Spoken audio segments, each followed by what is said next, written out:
when India opened back up and our offices opened back up, I said, listen, for you ladies, if you want to stay at home and continue to work at home in this capacity doing these particular functions, we only need the audit and the tax team back in the office for security reasons. You can do that if you'd like. To a person, to a woman. They said, no, we want back in the office. And that's when I asked them, I said, why? And they said, because here we have a voice. Here we can be what we want to be. Here we can be what we think we should be.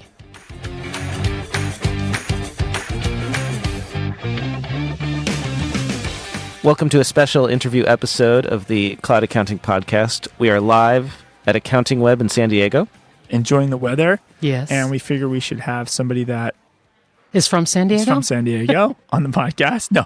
Our guest today is Penny Breslin. Penny Breslin is the CEO of MoneyPenny LLC. And I've known Penny a very long time. And I think I met Penny at a bar when I was at Intuit. Words came out of her mouth that will not be on this podcast. I remember that. And I totally, and ever since then, I've really got to know Penny and what she does in her practice. And I'll let her tell us more about it. But I've always felt like, oh, one day we'll have Penny on the show. And here we are, Penny. Penny sends us feedback. She's always texting me or sending me emails, but sometimes you might not see them, about something we said on the show. So she's a listener as well. You got to loop me in on these. That's awesome. Well, it's a good show. I like a lot. I learn a lot from what you guys say. And since we're doing introductions, I am Blake Oliver. And I'm David Leary. Sorry, in case somebody's just listened to this episode only. For the first time, yeah. And Penny. Penny Breslin. Just Penny is fine. Just Penny. And the name of your firm is? MoneyPenny LLC. Love it. It's good branding. Yeah. So what's your journey? Like, how'd you get here? I mean, we're sitting here in San Diego at this conference. I've seen you at conferences before, but my experience or knowledge is you've been in this game a lot longer than most people. Yeah, thanks for pointing that age bracket out. No, I didn't. Jeez. It's okay, dude. I'm not discouraged by my age. I've earned every gray hair I cover. This was an accident. It was an absolute accident. I was a high school history teacher. We moved to a new state where I didn't have my certification. My husband at the time needed a bookkeeper because he couldn't keep them. Can you understand why? That's why I'm not married. No. Anyways, we were using something called Peachtree. I didn't know anything about it. Like I said, I was a history teacher, right? And the system, when you integrate it, blew up. And it blew up for everybody. So his CPA gave him this program called QuickBooks. It was 1994. There was no manual. And I didn't know what the flip I was doing. And at the end of the year, he came in screaming at me going, I have this huge bill for my CPA because he had to fix everything you did. And I went, okay. There was a community college about 2 blocks from my house. Went to college, took a 6-week bookkeeping class, and came back and went, oh, now I get it. But I understood the technology. That was the easy part. The hard part was, what's a chart of accounts? So after a couple months, he's looking, he goes, how'd you do that? And I went, well, I just figured it out. And he was marketing to accountants. We had this meeting. There were about 50 accountants in the room. It was down in Colorado Springs. When my kids were little, we were putting the manuals together on the floor of the hotel and everything. And I'm sitting there and I'm running this conference for him because I've got nothing else to do. I've got 3 kids. I haven't got my certificate to teach in the state yet, so I might as well do this for him. And he goes, just do this one thing. And then you can go back and you can get your master's degree in economics and geography and history. And I went, yes, okay, just do this one job. Standing in the back of the room, and he said, so have you guys heard about this program called QuickBooks? And this is 1994. And the room blew up. They were angry. They were pissed. And they Why? Because QuickBooks was going to kill their write-up business. And he comes back and he's going, what the hell are we going to do now? And I said, well, think about it. I screwed up QuickBooks really bad. We own a business. We need help. How come your CPA didn't teach me how to use it? And he just looked at me and went, I'll be right back. And he went up on the stage and he started talking about, don't make Intuit your enemy, join the team. And he changed the whole, we just took those manuals and we threw them out the door. We weren't going to use any of that. And went back and we wrote a training manual for CPAs on how to work with their clients to teach them the things that I needed to know as a business owner, because I was working on the business. I just had a conversation with a gentleman that I've known that I just put into a tech stack. He just retired. The day he retired, the city manager where he retired from came walking into his office and said, so when are you going to come back on as a consultant? He goes, give me 30 days. And so he came up to me and he goes, okay, I've got to start a business and I haven't owned a business for 19 years since I've been working for the government. What do I do? And I said, okay, you got to establish an entity. We'll put them in Zen Business. We happen to be doing the back office work for Zen Business. So that's why I recommended them. I said, okay, we're going to get you something simple because you don't want to do all the detail work. That's not your forte. And so we put him in Relay Fi and we put him in Xero. He's like 4 days into this and he goes, I don't have to do anything. It does it, everything. He called me, he goes, the money's in the bank already and it matches to the transaction. He goes, when did all this happen? I said, well, in the 19 years you've been working for a government agency, this stuff's been going on. But it made a difference in his life. He said, if I had this when I had my first business, he goes, I started in business and I knew because I had a degree in business, I knew that I needed to pay attention to my ratios. I needed that, and I did for about 5 months. Then I got busy running my business. And he goes, I needed somebody to tell me what my numbers are.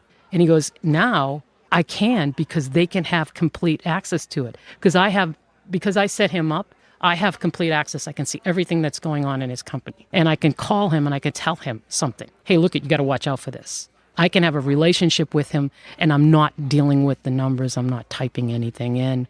I am just the traffic cop and I am the person who is helping him figure out what's the next step and where he needs to go next in his business. I'm the consultant. And so you identified this need for accountants to provide bookkeeping services per se. Yeah, because I screwed up my company. And you had this big aha moment. So now you're in the business of training accountants and bookkeepers. Mm-hmm. So then what's kind of that next aha moment where you discovered and you kind of launched another business? The outsourcing. The outsourcing. Yeah, that's when we got an email from a gentleman in Bangalore asking us if we would come to India and run a training class on QuickBooks.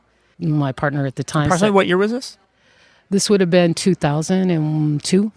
And my partner said, I'm not going to India. And I went, yeah, sure, I'll go.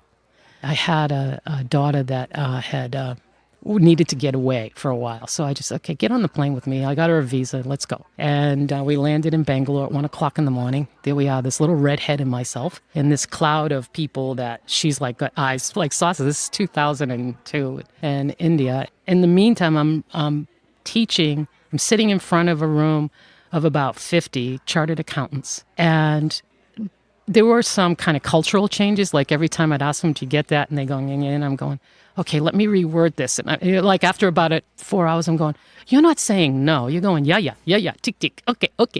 So I got it. Okay. So that was kind of hard. But I'd walk down into the meeting room like one night and I had to pick up something and it was really late and they were still working.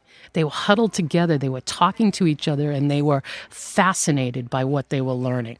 And I tend to put stories in everything I train. So they were hearing the stories of the businesses. So I called up my partner and I'm going, dude, all of our clients who are accountants are having a hard time finding people to do all the work that has to be done. And remember, this was still heavy data entry back then. And this is still 20 years ago. Yeah. Yeah. And I said, how about if we just use these folks?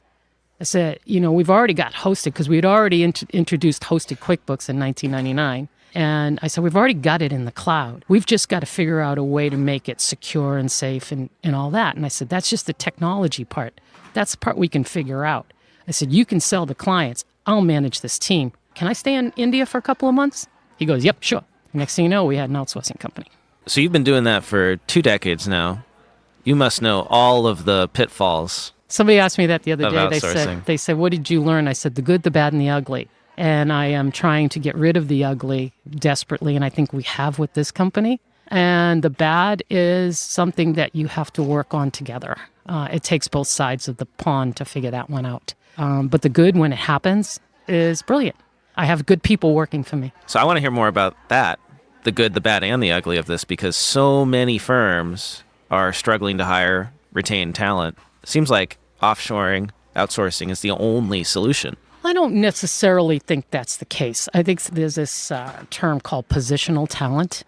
You've got people here that do want to work, and this generation does want to work. But and I don't think just the millennials, the Gen Zs, I think definitely us boomers also have learned the value of life in the last 2 years, I hope. And the ability to take on cloud accounting apps has certainly increased. I'm sure you guys have seen that. The demand for it, the questioning of it, the interest in it has gone up.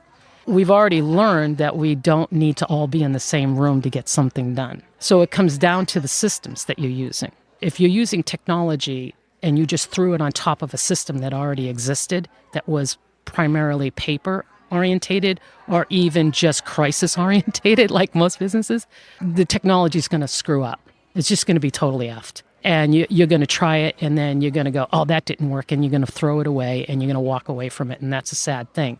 What I find I have to do when we do successful outsourcing endeavor is go in and say, okay, we're going to take what you do right now and we have to tear that system apart because we're putting a new element in there, and that element is going to affect everything else in the system. Just so I'm hearing you correctly, so I'm a CPA firm.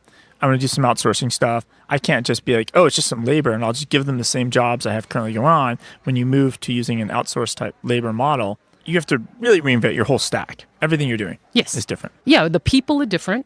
The technology you're using to communicate with them and facilitate with them is different. And the end result you want to get is you want to get a clean, clear set of whatever the task was. You want it to be done clearly, succinctly, and you don't want to have to go back and forth on it because that's a waste of time. You have to look at how is work being done now and what are the bottlenecks?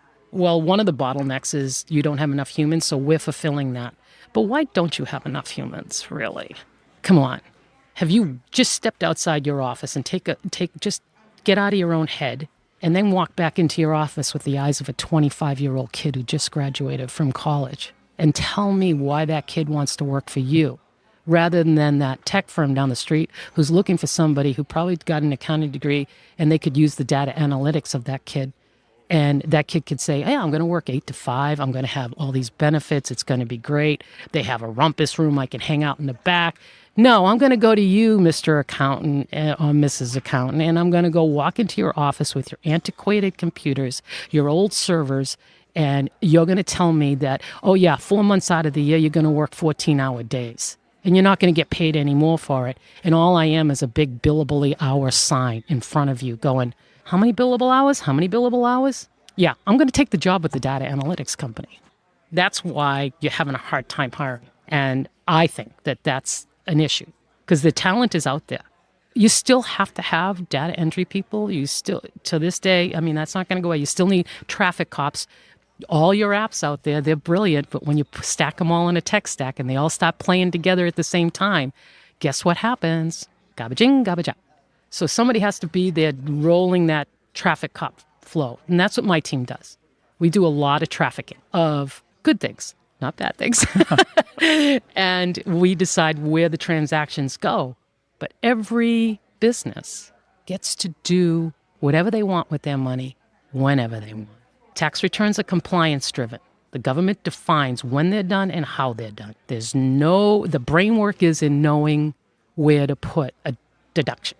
How to work that tax return to the benefit of the business owner or the person.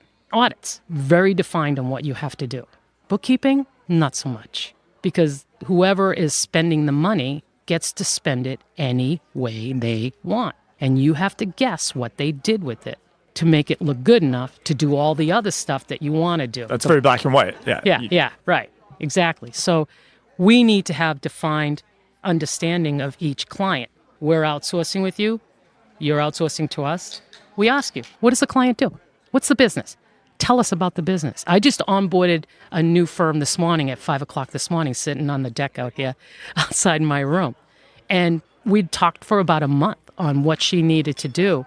And she opened up her practice manager. She uses QBO. And she goes, here are all the clients. Okay, so here I wrote a definition of what the business was.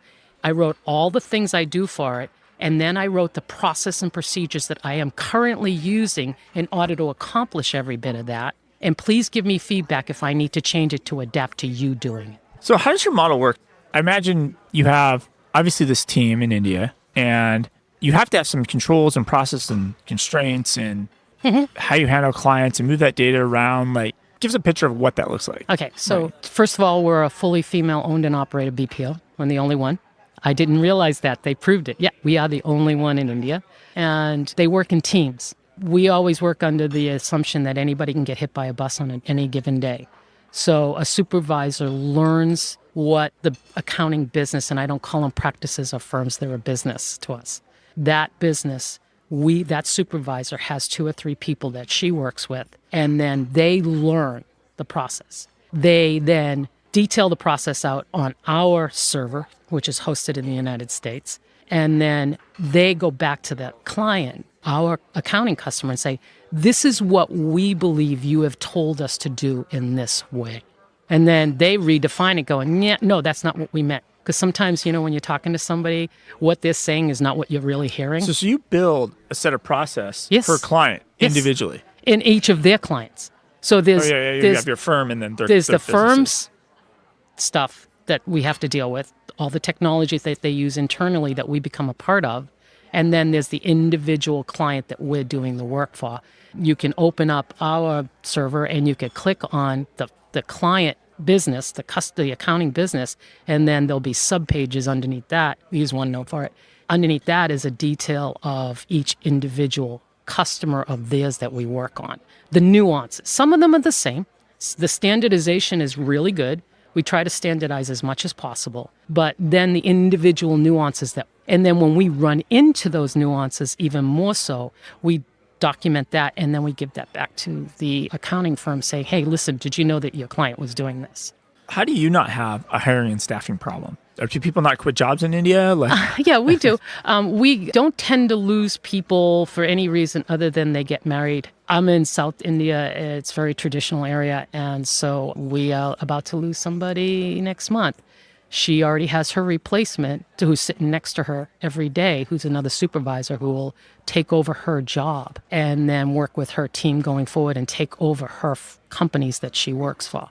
She's moving 20 kilometers away, and that's a little bit of a travel in Chennai for her to come to. But if, they end up moving back into Chennai, she can come back to work. In fact, the woman who is actually replacing her worked for 2 years for us, got married, moved away, because that's where her future husband's family was. And they just moved back to Chennai, and she asked if she could come back to work for us. Typically, that's how we lose people. I know what my sweet spot to hire, the type of person. We also have a daycare on site. So because some of these girls were 21 when they came to work for us. And if they got married and had kids and they wanted to come back to work, we just thought we should have a daycare for them. And we have drivers. I understand the culture that they live in. I lived there. I had my own apartment in India, so I understand what they're dealing with from that perspective. What do you mean drivers? Well, we don't want them on the transit system if they have to work late or if it's dark. So we always make sure that we have a private driver to take them home. Most firms, I think, this year are going to have 40% turnover of labor. And you're telling me, basically nobody leaves, but then you start telling me what you're offering, like daycare, driver service. No, you know what? You know why they're there? You know what they tell me? They have a voice. When India shut down and did lockdowns, I thought I was out of business.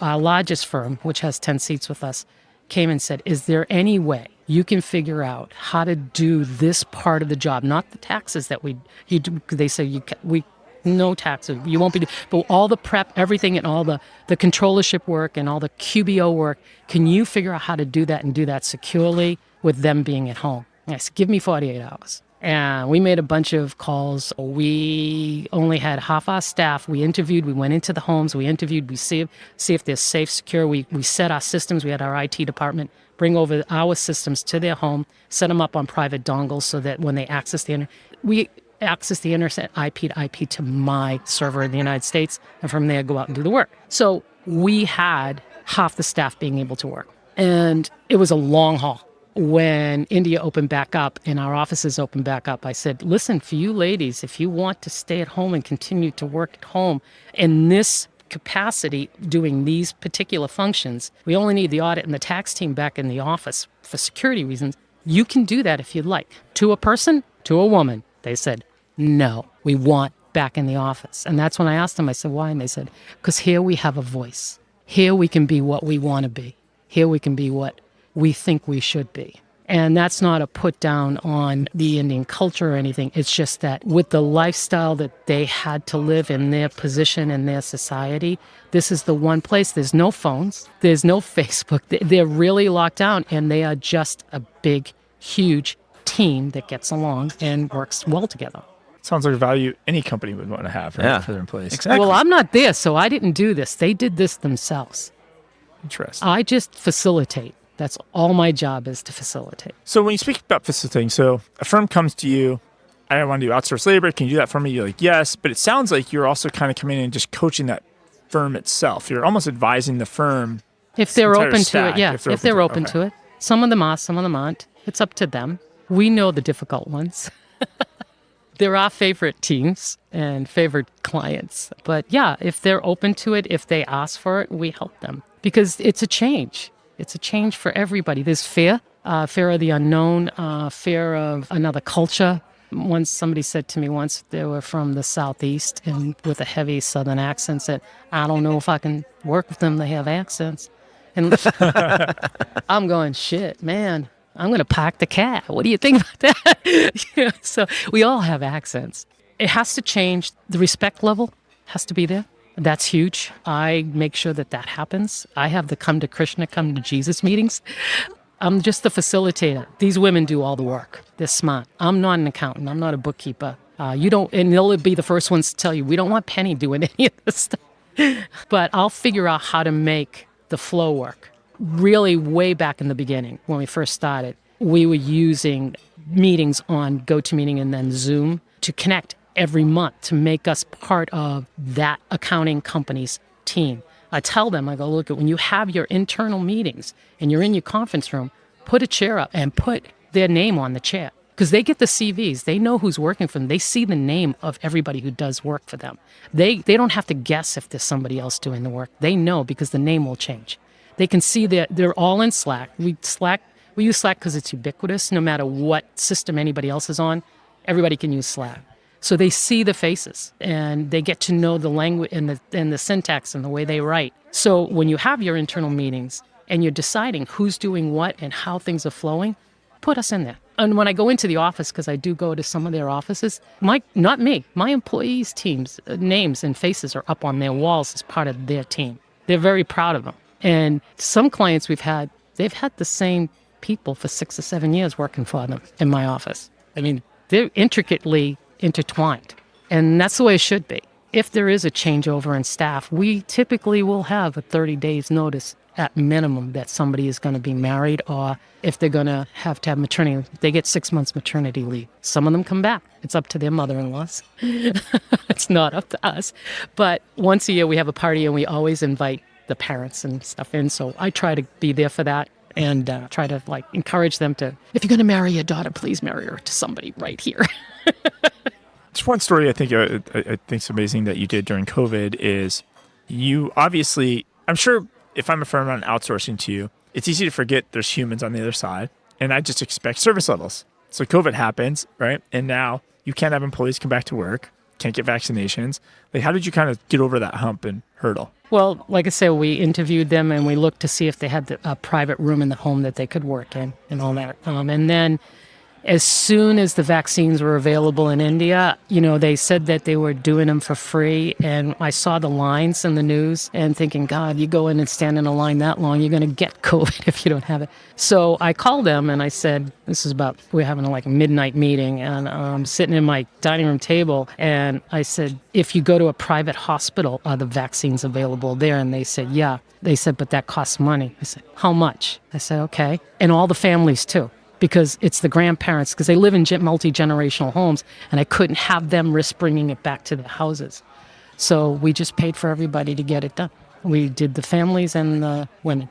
Before they came back to the office, they had to prove that they had their vaccine card and that they got it. And then they were able to come back and work in the office again. It's like the opposite of the firms here that decided to bring everyone back, and then they all got COVID. I'm not a medical doctor either, but I have 3 people in my family that happen to be in the profession, and one of them who worked at the CDC. And she warned me about everything was going to happen on January 20th of 2020 when I got home from Hong Kong. And I'd been through the gauntlet there. And I just called her and I said, what would you do? And she told me, so I did it. Because she's the professional in that, not me. You asked them, and that's how you found out, I also need to help you vaccinate the rest of your family as well, because that's the environment. And I think outsourcing has a very stereotypical bad experience. It's labor farm, just someone else in the world. I don't have to think Yeah, about I know. it. And you Like I really said, the good, the humanized it. bad, and the ugly. Yeah, and you kind of humanized it. So speaking of the world, I know you have a podcast now that you do with Damien Greathead, who was at one time at Receipt Bank, then Dext, and now I think he's part of QuickBooks Australia. Yes, he It's very great. is. It's hard to know for sure. He is. So tell us about this podcast. Damien's the reason I'm in this damn business. It's his fault. Blame him. He asked me to write a book when I told him and Chris Fredrickson back in 2013 that I'm getting out of it, and I'm going to go work on my cannabis product that I was making out of my kitchen. And they said, before you leave, write down everything you did to insource the work for accountants when you were doing outsourcing. And so I did, and they published it, and then I put on that 2-day workshop in Santa Monica that was supposed to be 15 people and turned out to be 99 people. And so I called 2 women that I had worked with in India, and they had been working for another firm that that I had trained them on back in the 2005 or 6. And they said, we can't do this anymore. They're 14-hour days. We have kids now. We can't do it. We're just being driven out. And I said, okay, well, I'm going to be doing this workshop. I'm obviously going to need help because this should have only been 15 people. You can't do a 99-person workshop. So come on over to the United States and see what happens. And they walked out of it with 6 outsourcing clients right off the bat. And so that's how we got started. And Damien, when he went to Australia and got locked down there and ended up staying and getting a house, and he and Sam had a baby that was really neat. And he said, hadn't figured out what he was going to do. He goes, let's just start a podcast. And I'm going, what? And he goes, well, take the book and let's do chapter by chapter. So that's how we started it, chapter by chapter. But there's only 10 chapters because there's only 10 steps. And outsourcing's the last one. So like, what do we do now? And he goes, okay, let's talk about what happens in your day to day. So that's where we're at. 5 minutes before we get ready to record, he goes, what happened today? This. Okay, I'm going to ask you questions about that. Okay, all right. Well, how can folks subscribe? What's it called? Where do I find it? God, SC Strategy. Strategy in the virtual you know it better than me. Strategy in the virtual controller. Controller.co. Strategy, and it's on, I know it's on Spotify. It's on all the stuff, yeah. It's on all the stuff. We'll put the link in the show notes for anyone who wants to Yeah, listen. I know. I'm sorry. I'm not the marketing person. You're the talent. They do all the work. No, I'm not the talent. I'm the facilitator. My team is the talent. They're the talent. I'm just the facilitator. And Damien, You're the talent on the podcast, though. No, Damien keeps me in line because I'm squirrel. I'm very squirrely. So, Penny Breslin, it's been wonderful talking to you. Where can people connect with you online? I got a Twitter thingy. I hate that shit.